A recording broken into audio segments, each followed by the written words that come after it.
جب غصہ آئے صبر کر لو، اور غلطی ہو جائے تھوڑا جھک جاؤ، زندگی آسان ہو جائے گی۔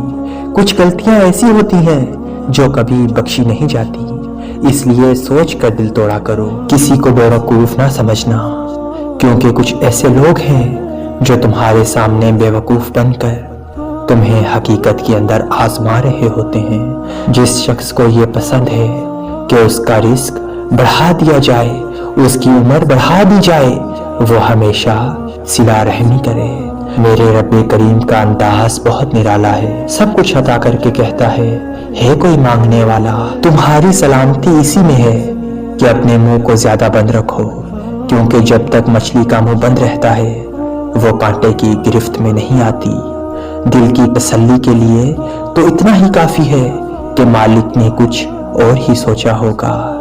جہاں بد دعا دینے کا مقام ہو وہاں دعا دینا سیکھو، یہی اصل انسانیت ہے۔ جو کم ظرف ہوتے ہیں وہ ظرف والوں کو ضرور آزماتے ہیں۔ کسی انسان کا دل دکھا کر تمہارے سجدے وغیرہ سب بیکار ہیں۔ تو نے سنا نہیں لفظ حقوق العباد؟ بڑا آدمی وہ ہوتا ہے جو اپنے پاس بیٹھے شخص کو محسوس نہ ہونے دے کہ وہ چھوٹا ہے۔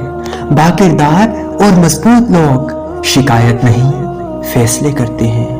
ایمان تو اصل یہ ہے کہ اپنے منہ کا نوالا کسی بھوکے انسان کو کھلا دیا جائے، اس یقین کے ساتھ کہ دینے والے ذات نے یہ نوالا اس کے نصیب میں لکھ رکھا ہے۔ اے لوگوں یاد رکھنا، اگر چاہتے ہو گھر میں فقر و مفلسی اور غریبی نہ آئے، گھر میں کسی عورت کا نام فاطمہ رکھ دو۔ کبھی نہ گرنا کمال نہیں ہے، مگر گر کر سنبھل جانا ایک کمال ہے۔ جس کام کو کرنے کی تم میں طاقت نہ ہو اس کو اپنے ذمہ کبھی نہ لو۔ اللہ پاک بچے کی بیماری کے بدلے میں بچے کی ماں کے گناہ معاف فرماتا ہے۔ اے لوگوں یاد رکھنا، مرض جب گھیر لے، جب تک تمہاری ہمت ساتھ دے چلتے پھرتے رہا کرو۔ اچھائی کوئی بھی ہو اس کو ثابت نہ کرو، وقت خود ایک دن ثابت کرے گا۔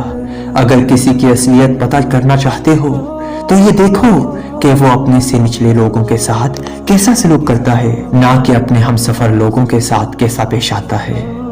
دنیا کو فتح کرنا ہے تو آواز اور لہجے میں نرمی پیدا کرو، کیونکہ لہجے کا اثر الفاظ سے زیادہ ہوتا ہے۔